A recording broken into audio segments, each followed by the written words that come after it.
మనము వాక్యములో కనుక చూస్తే భూమి మీద చాలా మంది ఉన్నారు. చాలా మంది ఉన్నప్పుడు పోయి అబ్రహాం ఎన్నుకొని ఏమన్నాడు, నువ్వు అనేక జనములకు తండ్రి అన్నావు. అంటే ఫస్ట్ డైలాగే బ్లాస్ట్, అవునా? నిన్ను అనేక జనములకు తండ్రి అంటే వామ్మ మామూలు ఆశీర్వాదం కాదు. అయితే నాకు అనిపించింది ఏంటంటే అబ్రహాం ఒక్కడే ఎందుకు దేవునికి దొరికాడు? అవునా, చాలా మంది ఉండొచ్చు కదా భూమి మీద. చాలా మంది ఉన్నప్పుడు వై ఓన్లీ అబ్రహాం? ఎందుకు అబ్రహాము మాత్రమే అనేక జనములకు తండ్రి? మిగతా వాళ్ళ సంగతి ఏంది? మిగతా వాళ్ళ కథ ఏమైంది? సరే, అబ్రహాం పోయింది, ఇస్సాకు వచ్చాడు, యాకోబు వచ్చాడు, యాకోబుకి 12 మంది పిల్లలు.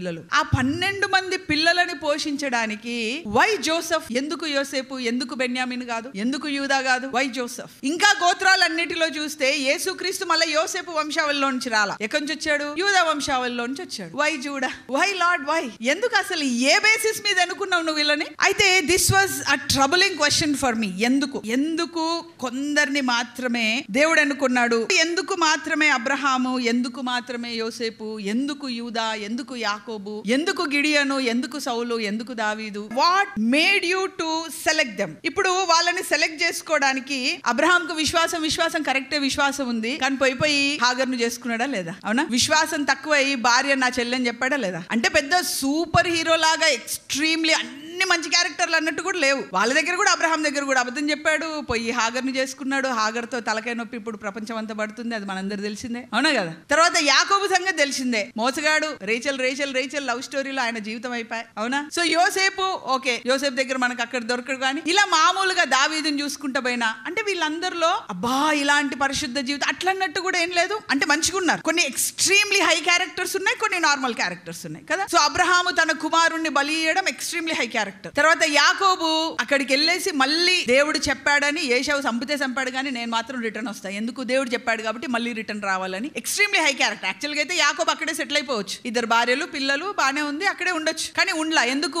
దేవుడు దేనిని వాగ్దానం చేశాడో ఆ వాగ్దాన భూమి కొరకు మరలా తిరిగి వచ్చాడు. అంటే వాగ్దానాన్ని పట్టుకొని రిస్క్ తీసుకోవడానికి కూడా రెడీ అయ్యాడు యాకోబు. అంటే వీళ్ళ లోపల కొన్ని ఎక్స్ట్రీమ్లీ అంటే చాలా అసాధారణమైన లక్షణాలు ఉన్నాయి, కొన్ని సాధారణమైన లక్షణాలు ఉన్నాయి, కొన్ని మామూలు మనుషులు బ్రతికే విధానంలోనే ఉన్నాయి. అంటే వీళ్ళను సెలెక్ట్ చేసుకోవడానికి అసలు ఏమై ఉంటది అని రీజన్స్ చూస్తే ఏమై ఉంటది అంటే దేవుడు నాతో చెప్పిన మాట, ఇట్ వాజ్ మైండ్ బ్లోయింగ్. నేను మీకు కూడా చెప్తాను. లెట్స్ గో రోమీలకు రాసిన పత్రిక 9:16. ఓకే, 9:16. పొందగోరు వాని వలననైనను ప్రయాసపడు వాని వలననైనను కాదు గాని కరుణించు దేవుని వలననే అగును. ఏమే? పొందగోరు వారి వలనైనను ప్రయాసపడు వారి వలనైనను కాదు గాని దేవుని వలనే అగును. కావున ఆయన ఎవరిని కరుణింపగోరునో వారిని కరుణించును, ఎవరిని కఠినపరచగోరునో వారిని కఠినపరచును. ఇది రోమీలు 9:18. అంటే దేవుడు నాకు 2 రీజన్స్ చెప్పాడు ఎక్స్ట్రాడినరీ గ్రేస్ లోనికి వెళ్ళడానికి. అంటే అసాధారణమైన కృప. ఇప్పుడు అబ్రహాం గారు పొందుకున్నారు, యాకోబు, గిడియోను, వీళ్ళందరూ పొందుకున్న అసాధారణమైన కృపలోనికి నేను వెళ్ళాలి. ఇప్పుడు నేను డిసైడ్ అయినా, మీరు డిసైడ్ అయినరా? నేను సర్చింగ్ మొదలు పెట్టాను అనమాట. ఇప్పుడు అసాధారణమైన కృపలో పోవాలంటే ఇప్పుడు ఏం చేయాలి? What is eligibility? దేవుడు ప్రార్థన నేర్పించాడు నాకు స్టార్టింగ్ నుంచి. నీ కృపకు అర్హులుగా నన్ను మార్చు ప్రభా అని ప్రార్థన పరిశుద్ధాత్మ దేవుడు నేర్పించాడు. ప్రార్థన చేస్తా ఉన్నా, అన్ని కార్యాలు జరుగుతున్నాయి. కానీ సడన్ గా ఒక రోజు వెలిగింది నాకు, నీ కృపకు అర్హులుగా మార్చంటే కృపకు అర్హత కావాలి, అవునా? సో కృపకు అర్హత ఏంటి అనేది ఈ రోజు మనం చూస్తున్నాం. అయితే వీళ్ళు అసాధారణమైన కృపలోనికి ఎందుకు వెళ్ళారంటే దేవుడు 2 రీజన్స్ చెప్పాడు. ఒక రీజన్ ఏంటంటే ఇంకా అసాధారణమైన కృప, దీన్ని నేను డేంజరస్ గ్రేస్ అంటాను. ఏంటిది ఇది? Dangerous grace. పొందకునే వారి వల్లనైనను పొందగోరు వారి వల్లనైనను ఏమీ లేదు కానీ ఆయన కృప అంతే. ఎందుకు అబ్రహాం ఎంచుకున్నావు? నా నచ్చిండు, నేను ఎంచుకున్నా అంతే. నీకేమైనా ప్రాబ్లమా? That's it. Do you have any problem? అబ్రహాము పొందుకోవాలని ఏమైనా చేశాడో తెలీదు, పొందుకోవాలని ఏమైనా ప్రయాసపడ్డాడో తెలీదు. కానీ కరుణించే దేవుడు మాత్రం అబ్రహామును దర్శించి అనేక జనములకు తండ్రిగా ఆయనను లేవనెత్తాడు. This is a dangerous grace. ఎవరిని విజిట్ చేస్తుంది, ఎందుకు విజిట్ చేస్తుంది, ఎప్పుడు విజిట్ చేస్తుంది ఎవరికి తెలియదు. ఇప్పుడు సౌలు ఉన్నాడు. సౌలు నేను యేసుక్రీస్తు నమ్ముకొని అపొస్తలుడైన పౌలుగా మారడానికి నేను దమస్కుకు పోతున్నా అన్నాడా? సౌలు అండి ఏమన్నాడు? యేసుక్రీస్తు పేరన్నోడు జుట్టు పట్టి బండకేసి కొట్టి పోయి జైల్లో పెడతాను, గర్భవతి గాని పిల్లలు గాని ఎవడని గాని చంపి పడేస్తాను, అసలు క్రైస్తవ్యం అనేది భూమి మీద లేకుండా చేస్తానని పోయాడు. టప్పీమని గ్రేస్ విజిట్ అయింది ఆయనని. దేవుని యొక్క కృప ఆయనను దర్శించి 3 రోజుల లోపల సౌలు పౌలైపోయాడు. ఏమేన్ హల్లెలూయా. Are you getting? This is dangerous. Oh my God, this grace is very dangerous. ఎవరినైనా ఎలాగైనా మార్చేస్తుంది. ఒక నరహంతకుడు జైల్లో ఉన్నాడు. నేను ఎవరితో సాక్ష్యం చెప్తుంటే విన్నాను. జైల్లో నుంచి బయటికి దీన్ని నీ కొరకు వాడబడతా అంటే ఆయనను బయటికి తీసి పెద్ద చాలా మంది జనాలు ఉన్నారండి, పెద్దగా వాడుకుంటున్నాడు. ఆయన సాక్ష్యం చెప్తున్నాడు. జైల్లో నరహంతకుడు, అవునండి, జైల్లో నరహత్య చేసి నరహంతకుడికి ఆయన ఏం ప్రార్థన ప్రార్థన చేయాల, ఏసైనా కనిపించాడు ఆయనకి. ఏసైనా కనిపించి, ఎక్స్క్యూజ్ మీ బాబు, నువ్వు నరహంతుడు కదా, నా పేరు ఏసయ్య, నేను దేవుణ్ణి, నేను రక్షకుడిని అని ఇంట్రడ్యూస్ చేసుకుంటే, ఓహో అవునా నువ్వు రక్షకుడువా, అయితే నన్ను రక్షించి నేను నీ కొరకు బతుకుతా అంటే ఆయనను బతికించుకొని వాడుకుంటున్నారు. కుప్పలుగా ఉన్నారు జనాలు ఆయన దగ్గర. ఎక్కడో మరి నాకు ఆయన పేరు అదంతా తెలియదు కానీ మన ఇండియానే అలాగే వాడబడుతున్నారు. నేను అనుకున్నాను, ప్రభా మరి బిషప్ల పిల్లలు, పాస్టర్ల పిల్లలు, చిన్నప్పటి నుంచి సమర్పించుకున్న పిల్లలు చిన్నప్పటి నుంచి మోకరించి వాడుకో వాడుకో వాడుకో వాడుకో వాడుకో ప్రభా అంటే 200, 2000, 20,000 అక్కడ లక్షల మంది ఉన్నారండి బాబు. మాక్సిమం 20,000 పెద్ద సంఘం కదా, వాళ్ళకి 200, 2000, 20,000. ఈ క్యాండిడేట్ ఎంత జాక్ పట్టిండు అసలు.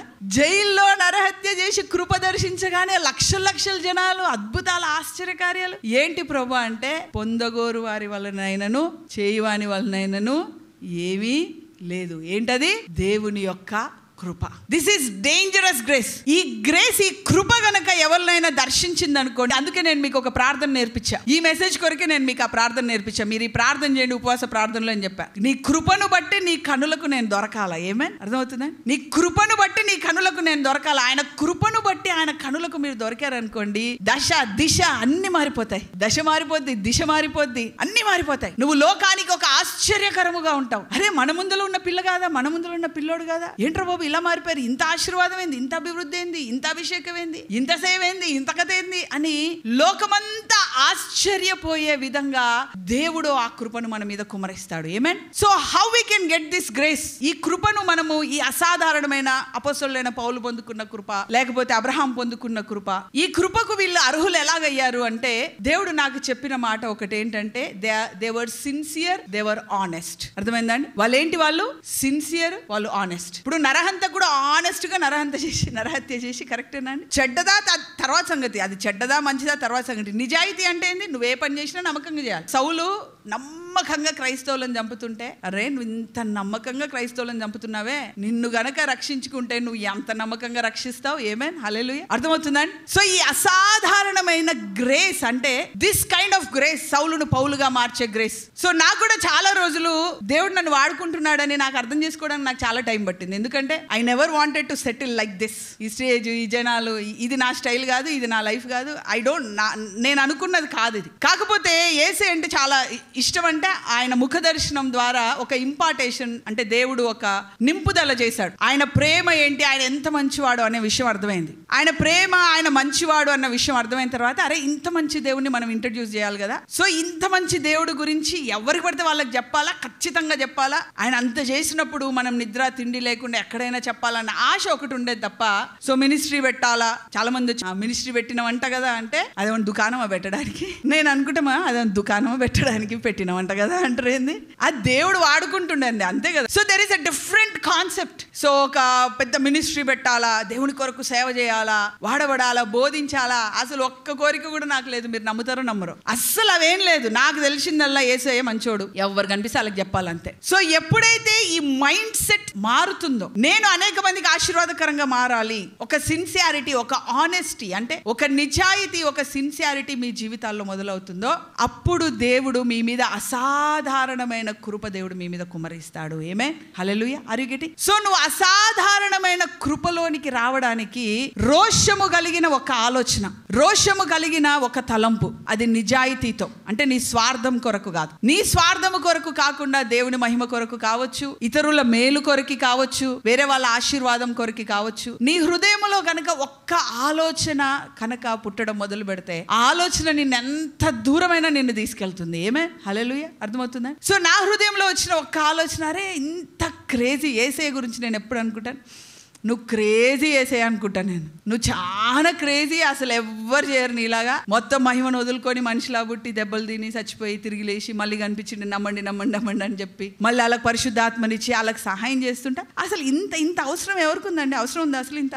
ఆయనంతటా ఆయన దేవుడిలాగా ఉండే, మొక్కండి రా బాబు, వచ్చినోడు వస్తాడు చచ్చినోడు వస్తాడు అనుకోవచ్చు కదా. కామన్ గా మన లాంటి మైండ్ సెట్ తో అనుకున్నాడు ఆయన. అనుకోలే. దేవునితో సమానుడిగా ఉండుట విడిచిపెట్టకూడని భాగ్యం అనుకోలేదు. కానీ తను తాను రిక్తునిగా చేసుకొని దాసుని రూపం ధరించుకొని మనిషి పోలికగా వచ్చి మరణమగునంతగా వెళ్ళి, అసలు ఏంది ఇదంతా ఇంత క్రేజీ? ఆయనకు ఆలోచన వచ్చింది కాబట్టి, దేవుడితో సమానముగా ఉండుట విడిచిపెట్టకూడని భాగ్యం అని ఆయన అనుకోలేదు కాబట్టి, ప్రతి నాలుక ఆయనను స్తుతించును, ప్రతి మోకాలు ఆయనను వంగును. అంత మహిమ ఆయన మీద కుమ్మరించబడింది. ఏమే హల్లెలూయా. అరిగటి. So you should get a thought. నీ హృదయంలో ఒక ఆలోచన రావాలి దేవుని కొరకు. నాకు వచ్చిన ఆలోచన అంటే, యేసు నువ్వు ఇంత మంచి దేవుడు, అసలు నేను ఎంత స్తుతించినా తక్కువే, నీ గురించి ఎంత ప్రకటించినా తక్కువే. అది నా ఆలోచన. ఆ ఆలోచన ఇంతవరకు తీసుకొచ్చింది. ఏమే అరిగటి. ఒకటే ఒక థాట్. ఇదే థాట్ బస్సులో డ్రైవర్ కనిపించినా దొరికితే బాగుండు, యేసుక్రీస్తు గురించి చెప్పాలా. ఆటో డ్రైవర్ ఉన్నా, అరే తెలుసో తెలియదో వీళ్ళకి ఇంత మంచి దేవుడు, ఇంత మంచి దేవుడిని ఇంట్రడ్యూస్ చేస్తే బతికిపోతారు కదా. అవునా కదా? అవునండి. సో ఈ థాట్ అనమాట. This is the only thought. నాకు మినిస్ట్రీ పెట్టాలని కానీ, మీటింగ్లు పెట్టాలని కానీ, హెచ్చించు ప్రభా, అది చేయి ప్రభా, ఇది అసలు ఎప్పుడు అడగల. నేను ఎప్పుడు అడగల, నిజంగా చెప్తున్నా. ఎప్పుడు అడగల. హెచ్చించు ప్రభా, గణపరచు ప్రభా, వాడుకో ప్రభా అని కూడా ఒక్కసారి చెప్పాను. వాడుకో అని. పొద్దుస్తమానం వాడుకో అని కూడా అడగలే. వదిలే ప్రభా నన్ను నేను చాలాసార్లు చెప్పాను, కానీ వాడుకోని ఎప్పుడు అడగల. నన్నెందుకు ప్రభా పట్టుకుంటా వదిలేసి వేరే వాళ్ళని పట్టుకో అని చెప్పిన సందర్భాలు చాలా ఉన్నాయి. కానీ what made to bring this ministry to this level? ఇంతవరకు దేవుడు ఈ మినిస్ట్రీని తీసుకొని రావడానికి కారణం ఏంటంటే, పొందుకోని వారి వలన ఏమీ లేదు, కోరుకునే వారి వలన ఏమీ లేదు, కానీ కేవలము ఆయన యొక్క కృప. ఆమేన్. ఈ డేంజరస్ గ్రేస్ లోనికి మీరు వెళ్ళాలండి. ఈ డేంజరస్ గ్రేస్, దేవుడు ఈ డేంజరస్ గ్రేస్ ని కుమ్మరించాలని ఆకాశము నుంచి దేవుడు ఏం చేస్తున్నాడంట? ఎదురు చూస్తా ఉన్నాడంట, వెతుకుతా ఉన్నాడంట. ఎవరు దొరుకుతారా అని చూస్తే సౌలు దొరికాడు. ఈ క్యాండిడేట్ చాలా సిన్సియర్, చాలా ఆనెస్ట్. ఈ క్యాండిడేట్ ని కనుక పట్టుకుంటే పని బాగా జరుగుద్ది, అనేక మంది ఆశీర్వాదంగా మార్చబడతారు. ఆ కృప కుమ్మరించబడింది, ఫట్టుమని మారిపోయాడు. అంతేనా కదా? It's just like fraction. నేను ఎప్పుడు పేతురు గురించి కూడా చెప్తాను. నాకు బాగా నచ్చుతుంది పేతురు గారిలో క్యారెక్టర్. పడదా రాత్రంతా గాలిచ్చిండంట, ఒక్కటి కూడా దొరకలేదంట. పోచుగా ఇంటికి శుభ్రంగా ఇంటికి పోయి బ్రేక్ఫాస్ట్ చేసి పండుకొని మళ్ళీ రాత్రి ఏదో చూసుకోవచ్చు. నాకు ఇప్పుడు చేపలు కావాలంతే. కరెక్టేనా అండి? రాత్రంతా వెతికి అక్కడే కూర్చున్నాడు. ఇప్పుడు యేసయ్య కళ్ళు వెతుకుతా ఉన్నాయి. అసాధారణమైన కృప ఎవరి మీద కుమ్మరించాలని వెతుకుతా ఉన్నాయి. ఈ క్యాండిడేట్ ఏదో చేపలు బాగా వెతుకుతున్నాడే, ఈయన మీద కనుక నా కృపను కుమ్మరిస్తే మనుష్యులను పట్టు జాలరులుగా అవుతాడు. ఆమేన్. హల్లెలూయా. సో దేవుని చేత వాడబడాలంటే చాలా మంది ఉపవాసాలు ఉండాలా, ప్రార్థనలు చేయాలా, ట్రైనింగ్లకు పోవాలా. కరెక్ట్, అవన్నీ తప్పనను. కానీ వాటితో పాటు చేయాల్సింది ఒకటి ఉంది. ఏంటంటే సిన్సియారిటీ. చెప్పండి అందరు కూడా, సిన్సియారిటీ. ఇంకొకటి ఆనెస్టీ. చెప్పండి. సో నమ్మకత్వము, ఆనెస్టీ అంటే నిజాయితీ. మీ పనుల్లో మీరు నమ్మకంగా ఉండండి. అసాధారణమైన కృప మీ మీద కుమ్మరించబడుతుంది. అంతే. ఇంకా మీరు ఏ పనులు చేస్తే ఆ పని, ఏ పని అయినా సరే. సో దేవుని కొరకు అసాధారణమైన కృప కావాలంటే కొండ మీదకి వెళ్ళిపోయి మోకాలు లేచి, మోకాలు చిప్పలు వగిలిపోయి ఏడ్చి ప్రభా కృప ఏం దొరకలే, ఉత్తిదే అని తిరిగి రావడం కాదు. It is so simple. దేవుడు నీకు ఒక జీవితాన్ని ఇచ్చాడు. నీ జీవితంలో ఏమేమి ఉన్నాయి? చదువుందా? నమ్మకంగా చదువు. పని ఇచ్చాడా? నమ్మకంగా పని చేయి. పని లేదు, చదువు లేదు, పెళ్ళైందా, భార్యవా? నమ్మకంగా ఉండు. మీ తాతలు సంపాదించింది బాగుంది, ఊరికే ఇంట్లో కూర్చుంటున్నావు, భర్తవా? మంచి భర్తగా ఉండు, మంచి తండ్రిగా ఉండు. నువ్వు చేయాల్సింది ఏమిలా, what God has kept in your life. So పేతురు చేతిలో వల ఉండింది, నమ్మకంగా వల మీద ఆధారపడ్డాడు. దేవుని కృప అతను దర్శించింది. నిలువుటంగిలు వేసుకొని శాస్త్రులు పరిసయ్యులు తిరుగుతా ఉన్నారు రోడ్ల మీద. వాళ్ళని పట్టించుకోలే యేసయ్య. వాళ్ళు వచ్చేసరికి ఇదిగో సున్నం కొట్టిన సమాధులు అన్నాడు. అవునా కదండి? వాళ్ళు వచ్చేసరికి నిలువుటంగిలు వేసుకొని, బోధకుడా అంటే ఆపు, ఓవర్ యాక్షన్, నువ్వు సున్నం కొట్టిన సమాధి పో అన్నాడు. కానీ ఈయన పేతురు, యోహాను, యాకోబు చేపలు పట్టుకుంటా, స్మెల్, స్టింగి స్మెల్, చేపల వాసన, వాళ్ళంతా జిడ్డు మురికి వీళ్ళు నమ్మకంగా పని చేసుకుంటుంటే వాళ్ళ దగ్గరకు వచ్చి కమ్ అండ్ ఫాలో మీ అన్నాడు. ఆమేన్. హల్లెలూయా. ద అబండెంట్ గ్రేస్ వాళ్ళ మీద కుమ్మరించబడగానే పేతురు, యోహాను అపొస్తలుల కార్యం 4వ అధ్యాయంలో బోధిస్తుంటే శాస్త్రులకి, పరిసయ్యులకి, ప్రధాన యాజకులకి మైండ్ బ్లాక్ అవుతుందంట. వీళ్ళు జాలర్లు కాదా, వీళ్ళు చదువురాని పామరులు కాదా, వీళ్ళేంటి ఇట్ట బోధిస్తున్నారు, వీళ్ళేంటి ఇట్ట అద్భుతాలు చేస్తున్నారని వాళ్ళ మైండ్ బ్లాక్ అయిపోద్ది. దాన్నే అసాధారణమైన కృప అంటారు. ఆమేన్. హల్లెలూయా. What is your eligibility? దేవుడు నిన్ను అసాధారణమైన కృపతో నిన్ను దర్శించి సౌలును పౌలుగా మార్చినట్లుగా జాలరుడైన పేతురు అపొస్తలుడైన పేతురుగా మార్చబడే విధంగా నీ జీవితంలో అలాంటి గొప్ప కృప నీ జీవితంలో కుమ్మరించబడి నీ జీవితంలో ఒక షిఫ్ట్ రావాలా. మన ప్రాఫెసీ ఏంటండి? There is a shift. అవునా? So God will give you a shift. So నీ జీవితంలోనికి ఈ షిఫ్ట్ నీ జీవితంలోనికి రావాలంటే అసాధారణమైన ఉన్నతమైన కృపలో నువ్వు ఎదిగి దేవుని చేత వాడబడి, దేవుని చేత ఆశీర్వదింపబడి, దేవుని చేత లేవనెత్తబడి, దేవునికి మహిమకరంగా ఉండాలంటే all that you need is ఒకటే ఒకటి. ఏంటి? రెండు నేచర్స్ చెప్పేంటది? Sincerity, honesty. మీరు చేసే పనిలో సిన్సియర్ గా ఆనెస్ట్ గా ఉండండి. మీ పని మీరు చేసుకుంటూ పోతారు, ఆయన వచ్చి మిమ్మల్ని దర్శిస్తాడు, మీ జీవితం మారిపోద్ది. ఆమేన్, హల్లెలూయా. సో ఆ కృపను మనము పొందుకోవాలి అంటే ఆశ ఉండడం తప్పు కాదు, నువ్వు కోరుకోవచ్చు. కానీ నా కోరిక నెరవేరుస్తుంది అంటే నెరవేర్చదు. అది నేను చెప్పేది. మీరు కోరుకోవద్దు అని చెప్పట్లా. వాడబడాలా, లేవనెత్తబడాలా, దేవుని కొరకు, ఇవన్నీ కోరికలు మంచియే. కానీ ఆ కోరికలు నిన్ను ఎస్టాబ్లిష్ చేయవు. దేవుని కృప నిన్ను దర్శిస్తేనే నిన్ను ఎస్టాబ్లిష్ చేస్తుంది. ఆమేన్. ఈ దేవుని కృప నిన్ను దర్శించాలంటే కూడా ఓవర్ యాక్షన్లు నడవవు. మోకరించి అయ్యా హల్లెలూయా హల్లెలూయా నడవదు. సరే, కానీ నీ పని నువ్వు చేసుకో అంటాడు. బైబిల్ పట్టుకొని సిన్సియర్ గా హల్లెలూయా స్తోత్రం ఆమెనన్నా కూడా ఏం నడవదు. God will see the deepest areas of your heart. ఆమేన్, హల్లెలూయా. నీ హృదయాంతరంగములలో ఉన్న సిన్సియారిటీని దేవుడు చూస్తాడు. ఆ సిన్సియారిటీ నచ్చిందనుకో, నువ్వు చేపల కంపులో ఉన్నావా, కత్తి పట్టుకొని నరహత్యలో ఉన్నావా, జైల్లో ఉన్నావా, ఎక్కడున్నావా, లేవనెత్తి దేవుడు నిన్ను వాడుకుంటాడు. మహాకృపలో అనేక మందికి ఆశీర్వాదకరంగా మార్చబడతావు. ఆమేన్, హల్లెలూయా.